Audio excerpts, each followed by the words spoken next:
નમસ્તે વિદ્યાર્થીઓ. ધોરણ 12 કોમર્સ વિષય અર્થશાસ્ત્ર એમાં આપણે 10મો પાઠ ઉદ્યોગ ક્ષેત્ર વિશે આપણે ચર્ચા કરીશું. આની પહેલાંનો જે 9મો પાઠ છે કૃષિ ક્ષેત્ર એના વિશે આપણે જોઈ ગયા. બસ એના જેવું જ એ ઉદ્યોગ ક્ષેત્ર વિશે આપણે માહિતી વિગતે આપેલી છે. આના પછીનો એટલે કે 11મો એ છેલ્લો પાઠ આપણે બાકી રહેશે. વાણિજ્યમાં પણ છેલ્લા 2 પાઠ જ આપણે બાકી છે. 2 રદ થયેલા છે અને હવે 2 બાકી રહેશે. એટલે ઉદ્યોગ ક્ષેત્ર જે પાઠ આપણે ચાલુ કરીએ તો એ પહેલાં અભ્યાસક્રમમાંથી એ કયા મુદ્દા રદ થયેલા છે એની જો વાત કરીએ આપણે તો માત્ર એક મુદ્દો એટલે કે 10.3 આ જે છે ને ઔદ્યોગિક વિકાસ માટે સરકારે લીધેલા પગલાં, બરાબર. તો આ જે પગલાઓ જે છે એ 7 મુદ્દાઓ જે છે એટલું આપણે અભ્યાસક્રમમાંથી કટ થઈ ગયેલું છે. બાકીનું આ બધી બાબતો જે છે એ આપણને વિગતે આપેલી છે અને આપણે એનો અભ્યાસ પણ સારી રીતે કરવાનો છે, બરાબર. તો એટલી બાબતો જે છે એને આપણે યાદ ન રાખતા, પરીક્ષામાં પણ નહીં પૂછાય. પરીક્ષા પદ્ધતિમાં પણ જે કાંઈ ફેરફાર થયો છે એ બાબત પણ તમે જાણો છો. તો એકદમ સરળમાં સરળ પેપરનું માળખું થઈ ગયેલું છે. કયા પાઠમાંથી એ કેટલા માર્કનું પૂછાય એ પણ તમને ખ્યાલ છે જ તે, બરાબર. તો જોઈએ હવે આપણે પાઠની શરૂઆત કરીએ. ઉદ્યોગ ક્ષેત્રનું મહત્ત્વ છે આપણે અભ્યાસ કરવાનો છે. પછી છે ઔદ્યોગિક માળખું અને ત્યાર પછી છે વિશિષ્ટ આર્થિક વિસ્તાર અને નાના પાયાના ઉદ્યોગોનું મહત્ત્વ. તો આ જે છે ને બધા આપણે ટૂંકા પ્રશ્નો આમાંથી હોય છે કે 3 માર્કના પણ હોય છે અને એક આમાં ટૂંકો પ્રશ્ન હોય વિશિષ્ટ આર્થિક વિસ્તાર, જેને એક્સપોર્ટ પ્રોસેસિંગ ઝોન તરીકે આપણે કહીએ છીએ, ઓળખીએ છીએ, EPZ. અને પછી આ એક પ્રશ્ન મહત્ત્વનો છે, નાના પાયાના ઉદ્યોગો હોય તો એનું શું મહત્ત્વ છે, એનું જરૂરિયાત, બરાબર. તો એટલી બાબતો એ આપણે ઉપર છેલ્લી જોઈ. હવે એના વિશે આપણે વિગતે અભ્યાસ કરીશું. જોઈએ, દરેક વિદ્યાર્થીઓનું પૂરેપૂરું ધ્યાન એ અહીં લેક્ચરમાં હોવું જોઈએ. ઘણી વખત તમને એ વિડીયોમાં કહું છું કે ભાઈ તમે લેક્ચર એ ઘણા બધા હજી વિદ્યાર્થી એવા છે જોતા નથી. ગ્રુપમાં મેસેજ પણ નાખેલો છે. તો ખાસ એવા વિદ્યાર્થીઓને કે જે વિડીયો બરાબર ટાઈમે જોતા નથી એ બધા જોઈ લેજો. થોડા દિવસ પછી એટલે કે 15 તારીખ પછી અંદાજિત તારીખ આપે એટલે પછી બોર્ડના ફોર્મ ભરાશે અને પરીક્ષા બધું લેવાશે. એટલે હજી વિદ્યાર્થીઓ જે કહે છે લેક્ચર નથી ભરતા, નથી જોતા, તમે ગમે ત્યારે જોઈ શકો એટલા માટે યુટ્યુબમાં મૂકેલું છે. ઓકે, તો એ તમારા માટે છે. તો વધારેમાં વધારે છે એ લેક્ચરને જોશો તો આમાંથી કંઈક સમજાશે અને તો પાસ થશો, બાકી ફેલ થશો. તો દરેક વિદ્યાર્થીઓ છે અને ફરી એકવાર દરેક લેક્ચર છે ક્રમમાં જ મૂકેલા છે, બધું હેડિંગ સાથે. એની તમારા માટે જ છે. તમારી પાછળ જ એટલી મહેનત કરીએ છીએ. તો દરેક વિદ્યાર્થી છે એ જોશે, બરાબર. જોઈએ પાઠની આપણે આગળ શરૂઆત કરી દઈએ. દુનિયાના દેશોમાં ખેતી, ઉદ્યોગ અને સેવા આવા 3 પ્રકારના ક્ષેત્રો છે, બરાબર ને. ક્ષેત્રો કેટલા પ્રકારના? 3: કૃષિ, ઉદ્યોગ અને સેવા.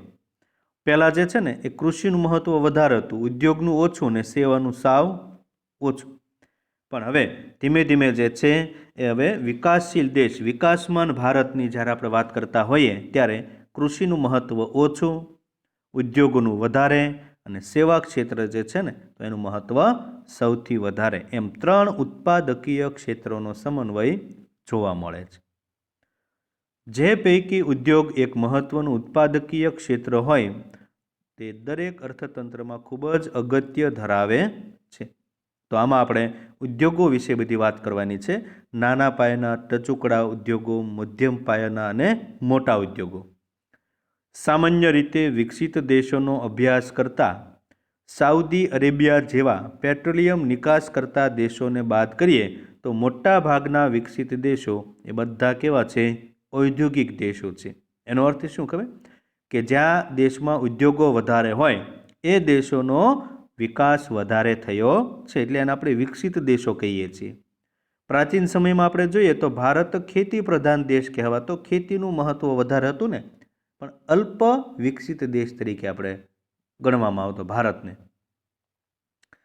વર્તમાન સમયમાં હવે ખેતીનું મહત્ત્વ એ ઓછું, ઉદ્યોગ અને સેવાનું વધતું જાય છે ને, તો એના હિસાબે આપણે અલ્પ વિકાસશીલ દેશથી આગળ વિકાસશીલ અથવા તો વિકાસમાન ભારત તરીકે આપણે ઓળખાવીએ છીએ હવે. અને ધીમે ધીમે એમને જો રહેશે ઉદ્યોગ અને સેવાનું મહત્ત્વ વધતું જ રહેશે અને વધે છે, તો એ મુજબ હવે ભારત આવનારા સમયમાં વિકસિત દેશની હરોળમાં બેસશે. તો એ બધા દેશો જે છે કે જેનો વિકાસ થઈ ગયો છે, એ બધા દેશો છે ને એણે ઉદ્યોગોને વધારે મહત્ત્વ આપ્યું છે, એટલા માટે એ દેશો કેવા કહેવાય? ઔદ્યોગિક દેશો છે. ઓકે. દાખલા તરીકે અમેરિકા, બ્રિટન, જાપાન વિશ્વમાં ખેતીને મુખ્ય વ્યવસાય ગણતા દેશો તરીકે પણ વિકસિત હોઈ શકે છે. દાખલા તરીકે ઓસ્ટ્રેલિયા, ન્યૂઝીલેન્ડ. પરંતુ ખેતી ક્ષેત્ર આધારિત વિકસિત દેશો ખૂબ જ ઓછા જોવા મળે છે. જોવા મળે છે ખેતી ઉપર આધારિત હોય ને એવા પણ, ઓસ્ટ્રેલિયા, ન્યૂઝીલેન્ડ આ બધા પણ છે, પણ એ કેવા છે? બહુ ઓછા. વધારે હોય તો કયા? ઔદ્યોગિક દેશો. જ્યારે ઔદ્યોગિક દેશ હોય અને વિકસિત દેશ હોય તેવા સંખ્યાબંધ ઉદાહરણો આપણી સમક્ષ છે. જેથી વિશ્વના દેશોમાં મોટાભાગના દેશો એવું માનતા થયા છે કે ઝડપી આર્થિક વિકાસ સાધવા માટે ઔદ્યોગિક ક્ષેત્રનો વિકાસ ખૂબ જ જરૂરી છે. હવે વિશ્વના મોટાભાગના દેશો છે એ એવું માનતા થઈ ગયા છે કે જો દેશનો ઝડપી આર્થિક વિકાસ કરવો હોય તો દેશમાં ઉદ્યોગો છે એનો મહત્ત્વ વધારવું પડશે. અને ઉદ્યોગો જે છે એની સંખ્યા વધશે, વધારે લોકોને રોજગારી આપશે, બેરોજગારી અને ગરીબી પણ ઓછું થશે. તો આ બધી રીતે જે છે એ ખેતી કરતાં ઉદ્યોગોનો વિકાસ એ ખૂબ જ જરૂરી છે. કૃષિ ઉપર આધારિત દેશો પણ છે ને ઝડપી આર્થિક વિકાસવાળા, ઓસ્ટ્રેલિયા, ન્યૂઝીલેન્ડ. પણ આ જે આપણે જાણીએ છીએ કે ખેતીમાં જે પ્રચંડ બેરોજગારી જોવા મળે છે એવી બેરોજગારી પછી ઉદ્યોગોમાં જોવા મળતી નથી. એટલા માટે હવે એ ઉદ્યોગનું મહત્ત્વ એ વધે એવા પ્રયત્નો એ સરકારે કરવા જોઈએ. અને એના માટે એ પ્રોત્સાહનો પણ અમે આપેલા જ છે. ઉદ્યોગોનું મહત્ત્વ પરીક્ષામાં તમને પૂછી શકે કે ભાઈ ઉદ્યોગોનું મહત્ત્વ જણાવો, તો આ પ્રશ્ન એ યાદ રાખજો. બરાબર.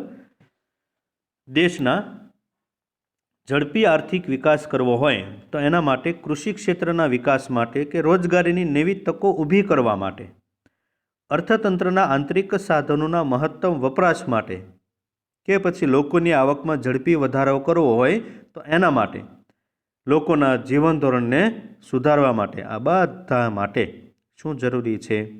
ઔદ્યોગિકરણ. એટલે કે ઉદ્યોગોની સંખ્યા વધારેમાં વધારે હોવી જોઈએ, તો જ એને ઔદ્યોગિકીકરણ કર્યું કહેવાય. જેથી કહી શકાય કે ભારત જેવા વિકાસશીલ અથવા તો વિકાસમાન દેશોમાં જોવા મળતી બેરોજગારી અને ગરીબી જેવી વિકટ સમસ્યાઓને નિવારવા ઔદ્યોગિકીકરણ જરૂરી છે. ભારત જેવા વિકાસશીલ દેશ કે વિકાસમાન દેશોમાં બેરોજગારી અને ગરીબી આપણા બે પાઠ શીખી ગયા છે ને, તો એમાં એકબીજા ઉપર બે આધારિત છે. તો એ ગરીબી અને બેરોજગારી જો દૂર કરવી હોય તો દેશમાં વધારેમાં વધારે ઉદ્યોગોની સંખ્યા હોવી જોઈએ. ઉદ્યોગો હશે એટલે લોકોને રોજગારી મળશે, રોજગારી મળશે એટલે વ્યક્તિ બેરોજગારીમાંથી દૂર થશે, રોજગારી મળે તો એના બદલામાં એ પોતે પ્રાથમિક જરૂરિયાતો સંતોષી શકશે. અને પ્રાથમિક જરૂરિયાતો સંતોષી શકે તો એને આપણે ગરીબ કહેતા નથી. એટલે ગરીબી, બેરોજગારી એ એક સિક્કાની બે બાજુ છે, અને દૂર કરવી હોય કે અમુક અંશે હળવી કરવી હોય તો ચોક્કસ ઉદ્યોગોને વધારે મહત્ત્વ આપવું જરૂરી છે. આ ઔદ્યોગિકરણ માત્ર આર્થિક વિકાસ હાંસલ કરવા માટે નહીં, પણ સામાજિક અને રાજકીય સ્થિરતા માટે પણ ખૂબ જ જરૂરી છે, જે નીચેના મુદ્દાઓ ઉપરથી સ્પષ્ટ થાય છે. તમને પરીક્ષામાં પૂછાય વિદ્યાર્થીઓ કે ઉદ્યોગ ક્ષેત્રનું મહત્ત્વ દર્શાવતા મુદ્દાઓ વિશે અથવા તો વિગતે ચર્ચા કરો કે ટૂંકમાં ચર્ચા કરો 3 માર્કમાં. તો આપણે આ બધા મુદ્દાનો અભ્યાસ કરવાનો છે, તો ખાસ યાદ રાખજો આ પ્રશ્ન. જેમાં સૌથી પહેલો જ મુદ્દો છે રાષ્ટ્રીય આવકમાં ફાળો. ભારતની આઝાદી સમયે ખેતી ક્ષેત્રનું અર્થતંત્ર ઉપર પ્રભુત્વ હતું. એટલે જ્યારે ભારત આઝાદ થયો ત્યારે મુખ્ય વ્યવસાય શું હતો? ખેતી. અને ખેતી સાથે સંલગ્ન પ્રવૃત્તિ એટલે કે જોડાયેલી પશુપાલન, મરઘા બતકા ઉછેર, મત્સ્યપાલન, આ બધું, જે ઉત્તરોત્તર ઉદ્યોગોના વિકાસને કારણે ઘટતું ગયું. તેની સામે ઉદ્યોગોનો રાષ્ટ્રીય આવકમાં ફાળો વધવા પામ્યો છે. અર્થતંત્રના આયોજિત પ્રયાસોના ફળ સ્વરૂપે ઉદ્યોગોએ રાષ્ટ્રીય આવકમાં પોતાનો ફાળો વધાર્યો હોવા છતાં તે પૂરતો છે એમ કહી શકાય નહીં. ચોક્કસ પહેલાં ખેતી ક્ષેત્ર જે છે ને એનું બહુ મહત્ત્વ કે પ્રભુત્વ હતું અર્થતંત્ર ઉપર. વધારે લોકોને રોજગારી આપવા, રાષ્ટ્રીય આવકમાં ફાળો, નિકાસ કમાણી, આ બધામાં ખેતી ક્ષેત્રનું પ્રભુત્વ હતું. પણ ધીમે ધીમે જેમ જેમ ઉદ્યોગોનો વિકાસ થતો ગયો તેમ તેમ ખેતી ક્ષેત્રનું મહત્ત્વ ઘટતું ગયું. ઉદ્યોગો જે છે તો એનામાં એ રાષ્ટ્રીય આવકમાં ફાળો વધવા લાગ્યો, છતાં પણ એમ ન કહી શકાય કે ભાઈ પૂરતો છે. એટલે હજી પણ આપણે એ ઉદ્યોગોનો વિકાસમાં પૂરેપૂરા વધારે પ્રયત્નો કરવા જોઈએ. વર્ષ 1951માં રાષ્ટ્રીય આવકના 16.6% હિસ્સો ઉદ્યોગો દ્વારા પ્રાપ્ત થતો હતો. રાષ્ટ્રીય આવકની કમાણી કુલ 100 હોય ને તો 100માંથી 16 અને 16.6% એટલે કે 100 રૂપિયામાંથી 16 રૂપિયા અને 6 પૈસા જેટલો જ હિસ્સો ઉદ્યોગો દ્વારા હતો. જ્યારે 2013 અને 2014માં રાષ્ટ્રીય આવકના 27% ઉદ્યોગ ક્ષેત્ર દ્વારા પ્રાપ્ત થયો. એટલે હજી પણ એ ચોક્કસ એમ કહી શકાય કે સુધારો એ કર્યા જેવું છે. પહેલાં જે હતો ફાળો 16.6% એની બદલે 27% થયો. હજી પણ એમાં વધારો થઈ શકે તેમ છે. એના ઉપરથી એમ કહી શકાય કે રાષ્ટ્રીય આવકમાં ઔદ્યોગિક ક્ષેત્રનો ફાળો વધવા પામ્યો છે. અહીં પણ નોંધનીય છે કે સેવા ક્ષેત્રના વિકાસમાં પણ ઔદ્યોગિક ક્ષેત્રનો ફાળો અભૂતપૂર્વ રહ્યો છે. એટલે કે ઉદ્યોગોનું જે મહત્ત્વ છે એ આપણે આપીએ છીએ એના હિસાબે અને રાષ્ટ્રીય આવકમાં ફાળો જે વધ્યો છે અને હજી પણ વધશે એવી આશા આપણને છે. અને હજી વધે એ બાબત ઉદ્યોગો ઉપર આધારિત છે. એટલે ઉદ્યોગોનું મહત્ત્વ એ છે કે રાષ્ટ્રીય આવકમાં ફાળો આપવામાં એ સક્ષમ છે. બીજો મહત્ત્વનો મુદ્દો છે રોજગારી. ભારત અતિ વસ્તી ધરાવતો દેશ છે. વસ્તીની દ્રષ્ટિએ ભારત સમૃદ્ધ દેશ. રાષ્ટ્રીય આવક કે માથાદીઠ આવક આપણે જ્યારે ગણવી હોય ને તો માથાદીઠ એ જે કાંઈ છે આવકમાં કુલ જે કાંઈ આપણી આવક હોય એને ભાગ્યા આપણી વસ્તી. એટલે આપણા ઘરમાં તો કે ભાઈ 50,000 રૂપિયાની આવક હોય અને 5 સભ્યો હોય, બરાબર? તો 50,000ની એ આવક અને 5 સભ્યો, તો એને ભાગ્યા આપણે 5 કરીએ ને, 50,000 ભાગ્યા 5 તો 10,000 રૂપિયા આવે. એટલે કે દરેક વ્યક્તિ માત્ર કેટલી આવક મેળવે છે? 10,000. જો જે બહુ ઓછી કહી શકાય.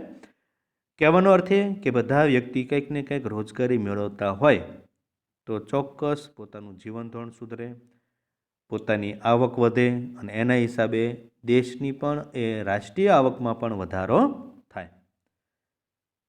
જેમાં શ્રમનો પુરવઠો એટલે કે કામ કરનારા લોકો પૂર્ણ સ્વરૂપે રોજગાર અર્થે ઉત્પાદકીય કાર્યોમાં ઉપયોગમાં લેવામાં આવતો નથી. એટલે કે અર્થતંત્રમાં રોજગારીની તકોના અભાવને કારણે બેરોજગારીનો પ્રશ્ન વિકટ સ્વરૂપનો જોવા મળે છે. ઉદ્યોગ ક્ષેત્ર દ્વારા આયોજન પ્રયાસોના ભાગરૂપે વિકાસ હાંસલ કરતાં તેની રોજગાર ક્ષમતામાં વૃદ્ધિ થયેલ જોવા મળે છે.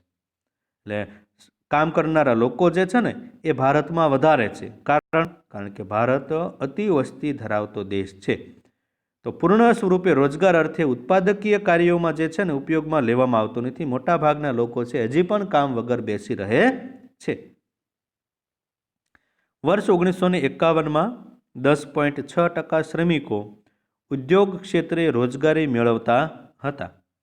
તે પ્રમાણ વધી અને 2011 અને 12માં થયું 24.3%. એટલે 10થી વધીને 24 થયું.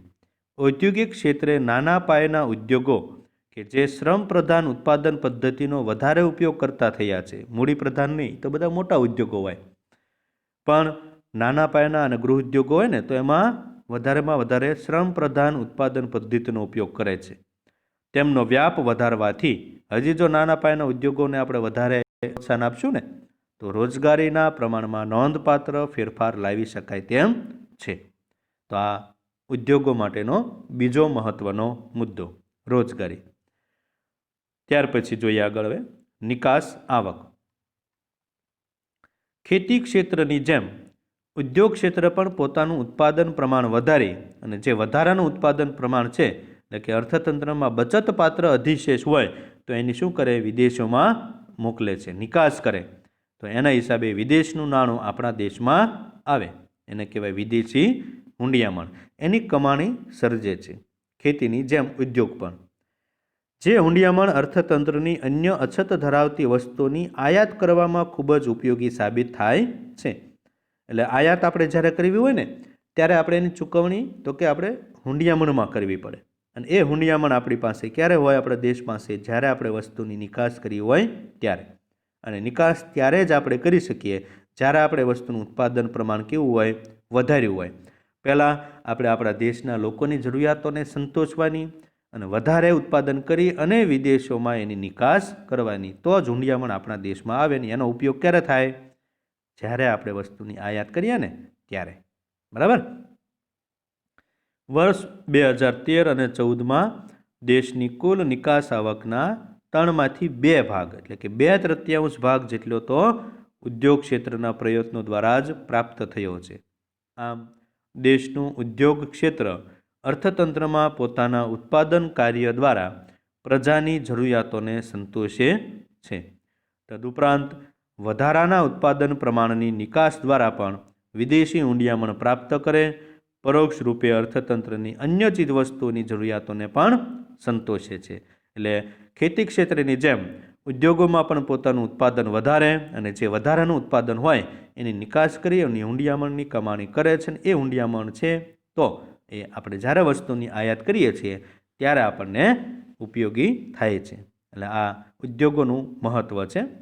ત્યાર પછી છે ખેતી ક્ષેત્રનો એટલે કે અર્થતંત્ર જે છે એમાં કૃષિનું પહેલાં મહત્ત્વ વધારે હતું ને, હવે કૃષિનું એકલાનું નહીં પણ ઉદ્યોગ અને સેવાનું પણ મહત્ત્વ છે. એટલે કે અર્થતંત્રનો સમતોલ વિકાસ. ઔદ્યોગિક ક્ષેત્ર એ સમતોલ આર્થિક વિકાસ તેમજ ઝડપી આર્થિક વિકાસ માટે ઉપયોગી છે. બધા એ ક્ષેત્રનો એ વિકાસ થવો જોઈએ. દેશના વિકાસ થવા સાથે લોકોની ખેતીજન્ય એટલે કે પ્રાથમિક જરૂરિયાતો માટેની માંગ સર્જવા માટેની આવક ઉપરાંત આવકનો એક ભાગ બચત સ્વરૂપે રહેતો હોવાથી લોકોની મોજશોખ અને આનંદ પ્રમોદની જરૂરિયાતોની માંગ વધે છે, જે મુખ્યત્વે ઉદ્યોગ દ્વારા પૂરી પાડી શકાય છે. પહેલાં છે એ ખેતી ક્ષેત્રનું જ એક મહત્ત્વ હતું, ઉદ્યોગ અને સેવાનું નહીં, તો એને સમતોલ આર્થિક વિકાસ કહી શકાય નહીં. અત્યારે ભલે આપણે ઉદ્યોગ અને સેવા ક્ષેત્રનું મહત્ત્વ વધારે આપણે એ આંકીએ છીએ, રાષ્ટ્રીય આવકમાં ભલે એનો ફાળો વધારે છે, છતાં પણ હજી આપણે ખેતી ક્ષેત્રનું કંઈ અવગણતા નથી. એને પણ હજી આપણે એની ઉપર આધાર રાખીએ જ છીએ. એટલે સમતોલ આર્થિક વિકાસ તો જ એને કહી શકાય. ઉદ્યોગો છે તો એ બધી વસ્તુનું ઉત્પાદન વધારે મોટા ભાગે એ મોટા પાયા ઉપર કરે છે ને આવકનો એક ભાગ બચત સ્વરૂપે રહે છે. લોકોની જે મોજશોખ અને આનંદ પ્રમોદની જે જરૂરિયાતો છે ને એ બધું જરૂરિયાતની પૂર્ણ કોણ કરે છે? ઉદ્યોગો દ્વારા. એ ઉપરાંત ઉત્પાદન ક્ષેત્રે સરકાર જાહેર સાહસો સ્થાપી અલ્પ વિકસિત અથવા તો પછાત વિસ્તારો જ્યાં છે કે જેનો વિકાસ જ દેશનો કેવો થયો છે? બહુ અલ્પ, ઓછો. એવા પછાત વિસ્તારોમાં પણ લોકોને રોજગારી અને આવક સર્જી શકાતી હોવાથી અર્થતંત્રનો ઝડપી અને સમતોલપણે વિકાસ થાય છે. સમૃદ્ધ જે કંઈ કહી શકાય તો એવા જે કંઈ રાજ્યો છે, જિલ્લાઓ કે ગામડાઓ, તાલુકા, એમાં જ ઉદ્યોગોની સંખ્યા વધે. બાકીના અમુક એવા અલ્પ વિકસિત કે પછાત વિસ્તારો કે રાજ્યો છે, જિલ્લાઓ, જ્યાં ઉદ્યોગની સ્થાપના જો ન કરવામાં આવે તો એને શું કહેવાય? અસમતોલ વિકાસ. પણ અલ્પ વિકસિત અને પછાત વિસ્તારોમાં જો એ જાહેર સાહસની સ્થાપના કરવામાં આવે સરકાર દ્વારા કે ખાનગી વ્યક્તિ દ્વારા, તો એમાં વધારેમાં વધારે એ આજુબાજુના લોકોને રોજગારી અને આવક એ આપી શકાય, જેના હિસાબે છે લગભગ અર્થતંત્રનો ઝડપી અને સમતોલ આર્થિક વિકાસ શક્ય બને છે. આ ઉદ્યોગોના હિસાબે જ શક્ય બને. ત્યાર પછી છે ખેતીનું આધુનિકીકરણ. ખેતી તો આપણે પહેલાં કરતા હતા, અત્યારે કરીએ છીએ, પણ એ બેયમાં જે કંઈ છે તો ઘણો બધો ફેરફાર છે. પહેલાં આપણે પ્રાચીન પરંપરાગત જે એ ખેતીના સાધનો હતા ને એનો જ ઉપયોગ કરતા હતા, પણ હવે એમાં શું આવી ગયું? યાંત્રિકીકરણ એટલે કે આધુનિકીકરણ. ઓછા સમયમાં વધારે ઉત્પાદન કે કામ મેળવી શકાય એવા યંત્રો. ખેતી ક્ષેત્રના ઝડપી વિકાસ માટે અને જમીનની તેમજ શ્રમની ઉત્પાદકતા વધારવાના હેતુથી ખેતીનું આધુનિકીકરણ જરૂરી ગણાય છે. ઉદ્યોગ ક્ષેત્ર દ્વારા ખેતી ક્ષેત્રના સહાયક તરીકે નવીન ટેકનોલોજીની મદદ પૂરી પાડી શકાય છે. ટ્રેક્ટર, પહેલાં બળદ દ્વારા જ ખેતી થતી, હજી પણ અમુક સમયે એ અમુક જગ્યાએ થાય છે. તો એની બદલે ટ્રેક્ટર, થ્રેસર, સબમર્સિબલ પંપ, જંતુનાશક દવા છાંટવાના યંત્રો, જે પહેલાં હાથીથી એમને દવા છાંટવાની આવતી ને, હવે એમાં પણ ઇલેક્ટ્રિક આવી ગયા છે ને. આ બધું જે છે ને એમાં એને આધુનિકીકરણ કહેવાય. એવા આધુનિક સાધનો પૂરા પાડી શકાય છે. તેમજ ઉદ્યોગ ક્ષેત્રે રાસાયણિક ખાતર, જંતુનાશક દવાઓ અને સુધારેલા બિયારણ, આ બધા કૃષિ નિક્ષેપો કહેવાય કે જેના હિસાબે એ અનાજના ઉત્પાદનમાં અભૂતપૂર્વ વધારો થયો. એને કહેવાય હરિયાળી ક્રાંતિ. આવી ગયું હતું ને આપણે પહેલાંના પાઠમાં. 1966માં હરિયાળી ક્રાંતિ થઈ અને જંતુનાશક દવાઓ, રાસાયણિક ખાતર અને સુધારેલા બિયારણ, આના હિસાબે જે અનાજના ઉત્પાદનમાં વધારો થયો ને, અભૂતપૂર્વ વધારો, એને જ આપણે હરિયાળી ક્રાંતિ કહીએ છીએ. સરવાળે એમ કહી શકાય કે ઉદ્યોગો દ્વારા અપનાવાયેલ નવીન ટેકનોલોજીની મદદ વડે ખેતી ક્ષેત્રનો વિકાસ શક્ય બને છે. ત્યાર પછીનો મહત્વનો મુદ્દો છે અર્થતંત્રનું મજબૂત માળખું. અર્થતંત્રનું મજબૂત માળખું સર્જવા ઔદ્યોગિક ક્ષેત્ર જરૂરી છે. ઔદ્યોગિક ક્ષેત્ર દ્વારા લોખંડ હોય એટલે કે સ્ટીલ, સિમેન્ટ જેવી વસ્તુનું ઉત્પાદન કરવામાં આવે. જે દેશની સિંચાઈ યોજનાઓ હોય, રોડ રસ્તા બનાવવામાં, પુલો બનાવવામાં વગેરેના બાંધકામ માટે આ લોખંડ અને સિમેન્ટ ઉપયોગી બને છે. આ ઉપરાંત ઉદ્યોગ દ્વારા વાહન વ્યવહારના સાધનો એટલે કે બસ હોય, ટ્રક હોય કે રેલવે હોય, વિમાન, કાર કે દ્વિચક્રીય વાહન, આ બધું જે છે ને એમાં લોખંડ કે સ્ટીલનો જ વધારે ઉપયોગ કરવામાં આવે છે. તો જો એનું ઉત્પાદન કરવામાં આવે તો અર્થતંત્રનું પાયાનું માળખું જે છે વધારેમાં વધારે મજબૂત બનશે, સબળ બનાવે છે. આ ઉપરાંત સંરક્ષણના સાધનો પણ જે છે એટલે કે બંદૂક, ગોળીઓ, ટેન્ક, આ બધાનું ઉત્પાદન પણ ઔદ્યોગિક ક્ષેત્ર દ્વારા કરવામાં આવતા વિદેશો ઉપરથી જે આપણે પહેલાં બધી વસ્તુ મગાવતા હતા તો એની બદલે હવે એ વિદેશો પરનું અવલંબન ઘટે છે. આત્મનિર્ભર આપણે બનીએ છીએ અને એના હિસાબે અર્થતંત્ર વધારે મજબૂત બને છે. આપણે હવે પરાવલંબી છીએ નહીં. મોટાભાગની વસ્તુનું ઉત્પાદન એ આપણે હવે આપણા દેશમાં જ કરીએ છીએ, જે પણ એક અર્થતંત્રનું મજબૂત માળખું છે અને એ ઉદ્યોગોના હિસાબે જ શક્ય બન્યું છે. ઉદ્યોગોનું મહત્વ જે છે એમાં 7મો મુદ્દો છે સામાજિક માળખામાં ફેરફાર. ઔદ્યોગિકરણના ઉપયોગથી નવી ઔદ્યોગિક સંસ્કૃતિનું સર્જન થાય છે, જેમાં શિસ્ત, કઠોર પરિશ્રમ, હરીફાઈ, ટીમવર્ક, સ્વનિર્ભરતા, સાથ સહકાર, સમજૂતી, નવસંશોધન વૃત્તિ, સંસ્થાકીય ક્ષમતા જેવા ગુણો છે એ આપણામાં ખીલે છે. બધું જ કામ એના ટાઈમ ટુ ટાઈમ એ નિયમ મુજબ થવું જોઈએ, એ બાબતમાં શિસ્ત હોવી પડે. વધારેમાં વધારે મહેનત, કઠોર પરિશ્રમ, હરીફાઈ છે તો એની સામે આપણે ટકી રહેવું હોય તો કઈ રીતે આપણે ગુણવત્તાને સુધારો કરશું, ટીમવર્કથી કામ કરશું, બીજા ઉપર આધાર નહીં રાખતા એકબીજાના સાથ સહકારથી આત્મનિર્ભર બનશું. આ બધા જે છે ને ગુણો આપણામાં ખીલે છે. જ્યારે પહેલાં શું હતું બધું તો કે અંધશ્રદ્ધા, પ્રારબ્ધવાદ, એટલે જે થાય બધું થવા દેવાનું, એમાં કાંઈ આપણે ફેરફાર નહીં કરવાનું. જે પહેલેથી ચાલ્યો હોય ને એ જ એને પ્રારબ્ધવાદ કહેવાય. સંકુચિત માનસિકતા આપણે ધરાવતા હતા, જડ વલણ હતું. આ બધી બાબતોમાં એ હવે ઘટાડો આવે છે. ઉદ્યોગનું મહત્વ વધ્યું ને એટલે આ બધી જે અંધશ્રદ્ધા, માન્યતા, કુરિવાજો જે બધા હતા ને જડ વલણ, એમાં શું થયો? ઘટાડો થયો. આમ આવા સામાજિક ફેરફારો અર્થતંત્રના વિકાસ માટે પ્રેરક બની રહે છે. તો આ ઉદ્યોગોનું મહત્ત્વ દર્શાવતા જે 7 મુદ્દાઓ છે એની ચર્ચા આપણે અહીંયા પહેલા લેક્ચરમાં પૂરી કરી. આજનો લેક્ચર આપણે અહીંયા સુધી રાખીએ. દરેક વિદ્યાર્થીઓ લેક્ચરને વારંવાર રિવિઝન કરશે. બરાબર.